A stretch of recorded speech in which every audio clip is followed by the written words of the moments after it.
नमस्कार दोस्तों, अभी हम इस वीडियो में आप लोगों को मैथ के ऐसे ऑब्जेक्टिव क्वेश्चन बता रहे हैं ना, जो कि आपके 18 फरवरी दिन पेपर में हूबहू लड़ेगा, है ना। बस इसको अच्छे तरीके से याद कर लेना है। बहुत ही इंपॉर्टेंट चुन चुन कर सिर्फ आपके लिए ही लाया हूँ। जैसे कि आपका हिंदी का पेपर सबसे मस्त गया ना, वैसे ही आपका मैथ का भी पेपर मस्त जाएगा। ठीक है, चलिए हम लोग शुरू करते हैं। सब लोग चैनल को सब्सक्राइब कर लीजिएगा और ये हमारा नंबर आप लोग नोट कर लीजिए।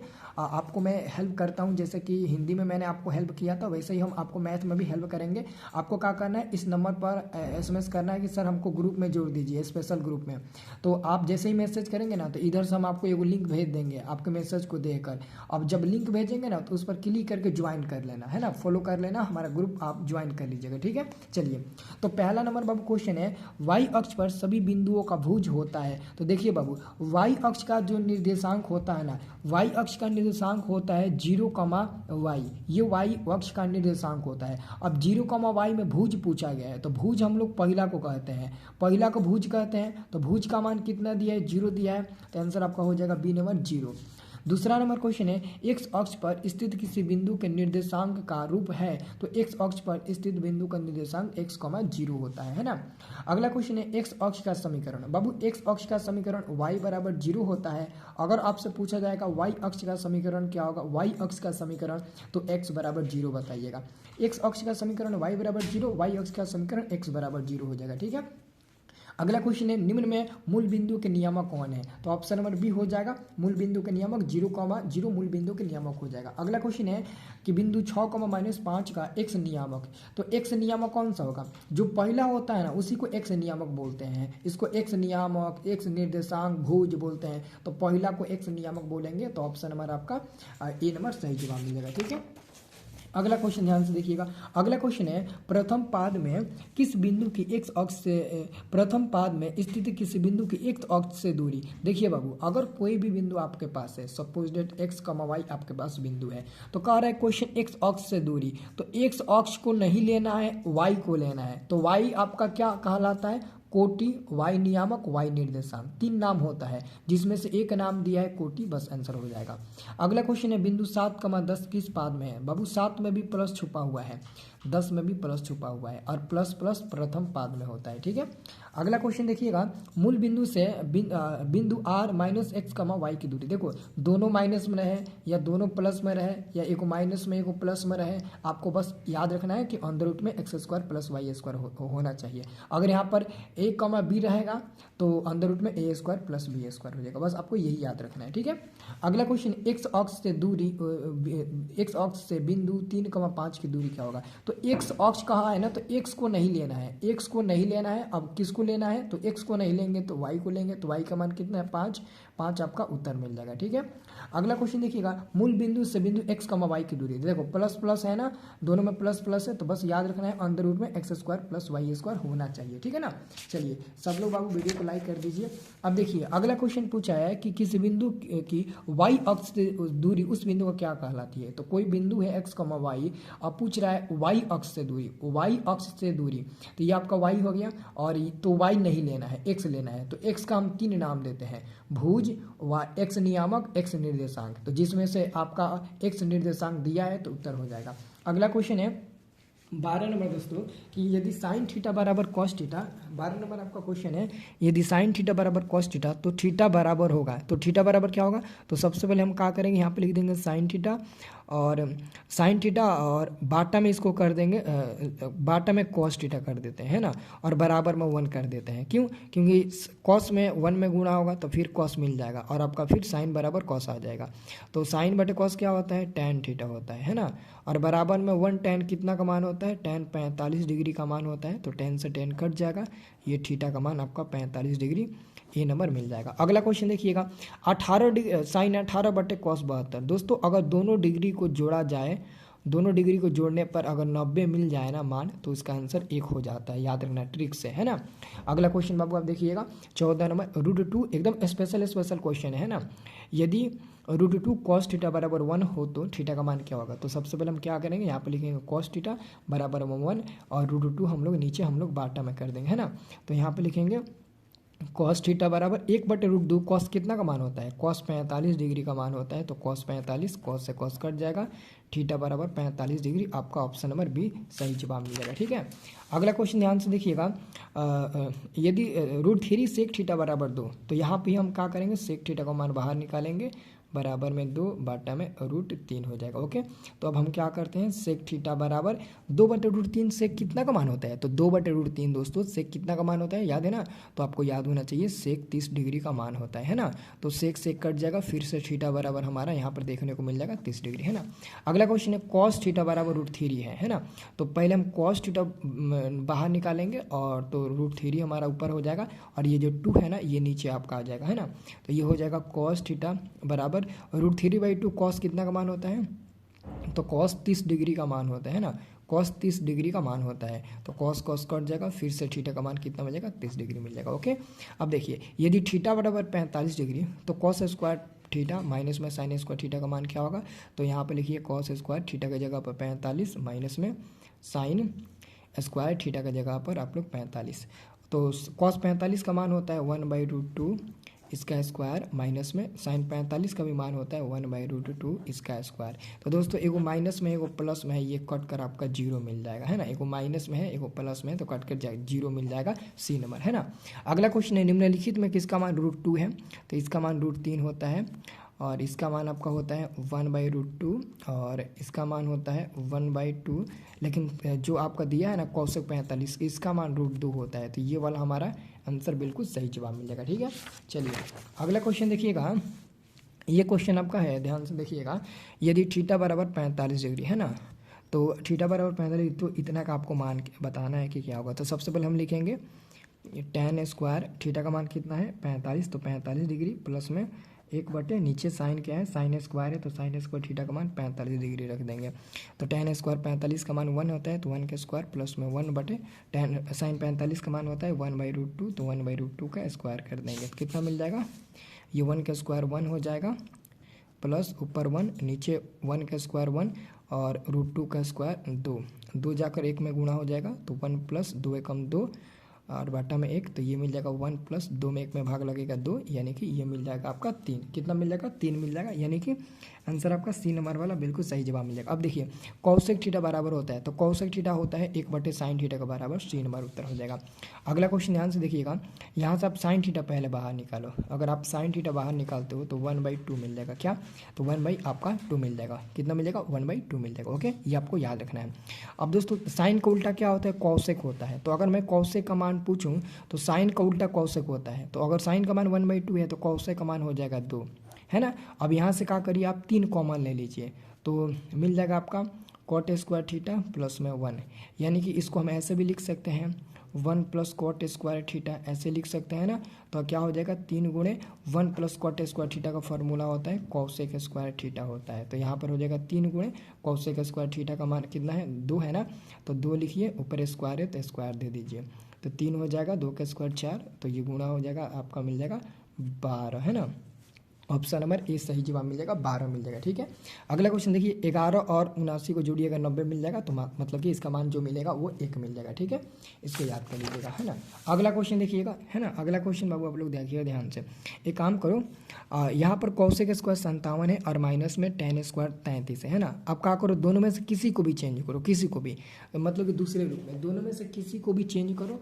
जैसे कि मानते हैं कि आप पहला को चेंज करते हो। पहला क्या है, तो पहला आपका कौशिक स्क्वायर 57 है, आप 57 नहीं बल्कि 90 - 33 लिखते हो। तो जैसे कि आपको पता है कि अगर हम 90 में से 33 घटाएंगे तो फिर 57 मिल जाएगा, और कौशिक स्क्वायर फिर हमारा 57 हो जाएगा, और माइनस में क्या है, tan स्क्वायर हमारा 33 है, tan स्क्वायर 33 हो जाएगा। तो ये हो जाएगा आपका कौशिक स्क्वायर, है ना, ये आपका हो जाएगा कौशिक स्क्वायर। ठीक है ना, कौशिक स्क्वायर नहीं सॉरी कौशिक 90 - क्या होता है, सेक होता है ना। तो यहाँ पर आपका सेक हो जाएगा, स्क्वायर है तो स्क्वायर, ये थीटा का मान 33 है तो 33, और माइनस में आपका हो जाएगा tan स्क्वायर आपका 33 मिल जाएगा, है ना। तो ये फार्मूला किस पर काम कर रहा है, ये फार्मूला दोस्तों काम कर रहा है, जैसे कि आपको पता होगा सेक स्क्वायर थीटा माइनस में टेन स्क्वायर थीटा बराबर में क्या होता है 1 होता है। तो इसी फार्मूले पर काम कर रहा है। तो अगर इसका मान 1 होता है तो इसका भी मान क्या होगा 1 होगा। तो ऑप्शन नंबर आपका बी सही जवाब मिलेगा। अगर इसको भी चेंज करते हो तब भी आपका 1 मिलेगा। एकदम सेम टू सेम दोस्तों उसी का नकल एकदम 24 नंबर क्वेश्चन है, एकदम सेम टू सेम है। किसी को भी चेंज करोगे ना तो आंसर आपका एक ही मिल जाएगा जो कि फार्मूला पर काम करेगा। ठीक है। और अगला दोस्तों क्वेश्चन है tan 1 degree tan 2 degree into tan 3 degree dash dash dash dash tan 89 degree. अगर दोस्तों dot dot dot dot dot dot है तो समझिएगा उसका आंसर एक मिल जाएगा। ऑप्शन नंबर 20 सही जवाब मिल जाएगा, है ना। चलिए अगला क्वेश्चन देखिएगा। देखिए बाबू, एक हम आपको बहुत आसान सा ट्रिक बता रहे हैं, है ना। सबसे पहले काम करिएगा, इन दोनों में से ना आप देखिए 2 कॉमन ले लीजिए, 2 कॉमन ले लीजिए तो बचेगा आपका साइन स्क्वायर 63 डिग्री, है ना, और प्लस में साइन स्क्वायर 27 डिग्री बचेगा, यही ना बचेगा 27 डिग्री। ओके, फिर हमारा प्लस में 1 बचेगा। और नीचे क्या करिए, नीचे आप इसमें से और इसमें से आप 3 कॉमन ले लीजिए तो बच जाएगा कॉस स्क्वायर 17 डिग्री और प्लस में उधर बच जाएगा कॉस स्क्वायर 73 डिग्री और माइनस में 2 मिल जाएगा। तो एक बात हमेशा याद रखिएगा आप लोग, 2 गुणे अगर हम 63 को और 27 को जोड़ते हैं 90 मिल जाएगा। तो अब बीच में प्लस है तो इसका आंसर 1 मिल जाता है, फिर प्लस में 1 हो जाएगा बाटा में। 3 गुणे अगर 17 और 73 जोड़ेंगे 90 मिल जाएगा, बीच में प्लस है तो 1 मिल जाएगा, माइनस में 2। तो ऊपर मिल जाएगा 2 एकम 2 प्लस में 1, नीचे मिल जाएगा 3 एकम 3 माइनस में 2। तो ये मिल जाएगा 3 ऊपर और नीचे मिल जाएगा 1, यानी कि 3 आपका आंसर मिल जाएगा। ऑप्शन नंबर डी सही जवाब मिल जाएगा। अगला क्वेश्चन आपका है थीटा तथा फाई पूरक कोण है। देखिएगा, मतलब पूरक कोण का मतलब होता है theta plus phi is equal to 90 degree. इसका मतलब यही होता है, पूरक का मतलब एकदम सेम टू सेम यही होता है। देखिएगा, tan कटेगा तो थीटा बराबर फाई मिल जाएगा, गलत है। साइन कटेगा थीटा बराबर फाई मिल जाएगा, गलत है। कॉस कटेगा तो थीटा बराबर फाई मिल जाएगा, ये भी गलत है। लेकिन दोस्तों ये नहीं कटेगा, इसको चेंज करना पड़ेगा, चेंज करके बनाओगे तो आपका आंसर मिल जाएगा इतना। अब देखिए 75 और 15 जोड़ेंगे कितना मिलेगा 90, आंसर मिलेगा आपका 1 मिलेगा। सबसे आसान तरीका है ना, आसान तरीका, बिल्कुल आसान तरीका है। अगला क्वेश्चन देखिएगा, भूमि से 100 मीटर की ऊंचाई पर भूमि से 100 मीटर की ऊंचाई पर तथा 60 मीटर के उन्नयन कोण पर उड़ती पतंग, यानी कि 60 मीटर के उन्नयन कोण के साथ एक पतंग उड़ रही है। तो पतंग की डोरी की लंबाई यानी कि इसका मान ज्ञात करना है। आपको पता है ये पी होता है और ये हमारा एच का काम करता है ना। तो किसका प्रयोग करेंगे, साइन का प्रयोग करेंगे। साइन 60 डिग्री, है ना, साइन 60 डिग्री, एंगल कितना, साइन 60 डिग्री। तो साइन 60 का मान क्या होगा, पी बटे एच। तो पी का मान 100 है तो 100, एच का मान नहीं पता है, निकालना है। साइन 60 का मान होता है √3 बटे में 2 बराबर में 100 बटे में एच हो जाएगा। अब इसमें गुणा करो तो √3h मिल जाएगा, बराबर में ये आपका मिल जाएगा 200, है ना, 200 हो जाएगा। अब एच का मान निकालोगे तो 200 बटे में √3, तो यही ढोनी की ऊंचाई हो जाएगा, जो कि यहाँ पर आपको ऑप्शन नंबर सी में दिया गया होगा 200 बटे में √3 मीटर। ठीक है ना। और अगला क्वेश्चन है, एक 12 मीटर ऊंचा खंभा है ना, कि छाया की लंबाई बनी है, छाया की लंबाई वो 4√3 मीटर लंबाई बनी है। तो इसका आपको कोण बताना है कि कितना होगा, है ना। तो ये पी का काम करेगा, ये बी का काम करेगा। tan का प्रयोग करो, tan थीटा बराबर क्या होगा, पी बटे बी। पी का मान 12, बी का मान क्या है 4, रूट आपका 3 हो जाएगा, 4 3 12, 3 बार में कट जाएगा तो बचेगा आपका tan थीटा बराबर में 3 बटे √3 बचेगा। दोस्तों √3 से ये 3 कट जाता है √3 बार में, तो अब दोस्तों बचेगा tan थीटा बराबर में √3 किसका मान होता है tan 60 डिग्री का। तो tan 60 रख देंगे, tan से tan कटा देंगे, थीटा बराबर क्या मिल जाएगा 60 डिग्री, यानी कि ऑप्शन नंबर आपका बी नंबर सही जवाब मिलेगा। ठीक है। अब देखिएगा अगला क्वेश्चन कह रहा है कि एक उदग्र खंभे की ऊंचाई तथा भूमि पर छाया की लंबाई समान है। अगर देखो ऊंचाई और लंबाई, छाया की लंबाई समान है तो एंगल 45 डिग्री मिलेगा, ये आपको याद कर लेना है ना। अब देखिएगा अगला क्वेश्चन, 1 - cos स्क्वायर थीटा। बाबू 1 - cos स्क्वायर थीटा का फॉर्मूला होता है साइन स्क्वायर थीटा, है ना, क्या होता है साइन स्क्वायर थीटा। और इंटू 1 + cot स्क्वायर का फॉर्मूला होता है कॉसेक स्क्वायर थीटा। और इन दोनों का गुणनफल होता है 1, यानी कि डी नंबर सही जवाब मिल जाएगा, है ना। अब देखिए अब देखो सब क्वेश्चन ट्रिक से बताएंगे। अगर ऊपर में दोस्तों 1 + tan स्क्वायर ए बटे में 1 + cot स्क्वायर है, अगर ऊपर में tan स्क्वायर है तो आंसर भी आपका tan स्क्वायर होगा, है ना। 1 + cot स्क्वायर ए बटे 1 + tan स्क्वायर है, अगर ऊपर में इधर कोना में cot स्क्वायर है तो आंसर भी cot स्क्वायर होगा, सी नंबर। याद रहे 1 प्लस होना चाहिए, 1 प्लस होना चाहिए, ये नहीं कि केवल सिंगल रहेगा तो कुछ भी हो जाएगा, नहीं, वन प्लस में होना चाहिए बस आपका, है ना। अब देखिएगा जैसे अगला क्वेश्चन, ये देखिए यहाँ पर आपका सेक स्क्वायर है, तो आप कहोगे सर सेक स्क्वायर आंसर हो सकता है, नहीं होगा। क्यों? क्योंकि वन प्लस में नहीं है। अब इसको बना लीजिए, तो इसको ऐसे बना लो, सेक स्क्वायर का फॉर्मूला होता है ना क्या, वन प्लस टेन स्क्वायर ए, सेक स्क्वायर का होता है ना, तो बना लो, सेक स्क्वायर को कन्वर्ट कर दो वन प्लस टेन स्क्वायर के रूप में, और बॉटम में बच जाएगा वन प्लस कॉट स्क्वायर ए। तो फिर यहाँ पर आपको क्या देखने को मिल रहा है, टेन स्क्वायर। आंसर क्या होगा, टेन स्क्वायर, डी नंबर वाला। अगला question, one plus ten square बटे में कॉसेक स्क्वायर, ये क्या है, टेन स्क्वायर, बस आंसर आपका हो जाएगा टेन स्क्वायर। आसान है ना, बहुत आसान है। अब देखिए एक वृत्त की परिधि इतना है, तो वृत्त की परिधि होता है 2πr और दिया है 132, त्रिज्या मान पूछा है, तो 2 गुणे पाई का मान 22/7 हो जाएगा, गुणे r बराबर में 132 हो जाएगा। 2 से ये कट जाएगा 6 बार में, और फिर ये कट जाएगा 22 तिहाई 66। तो दोस्तों r बराबर कितना होगा, 7 3 में गुणा होगा 21 मिल जाएगा, डी नंबर आपका सही जवाब मिल जाएगा। ठीक है, अगला क्वेश्चन है एक वृत्त का क्षेत्रफल, वृत्त का क्षेत्रफल पाई आर स्क्वायर होता है, बराबर में दिया है कितना, 154 दिया है। तो पाई का मान होता है 22/7 गुणे में आर स्क्वायर इक्वल टू में 154, है ना। 22 से ये कट जाता है 7 बार में, है ना, तो आर स्क्वायर बराबर क्या मिल जाएगा, 7 गुणे 7 यानी कि 49 मिल जाएगा।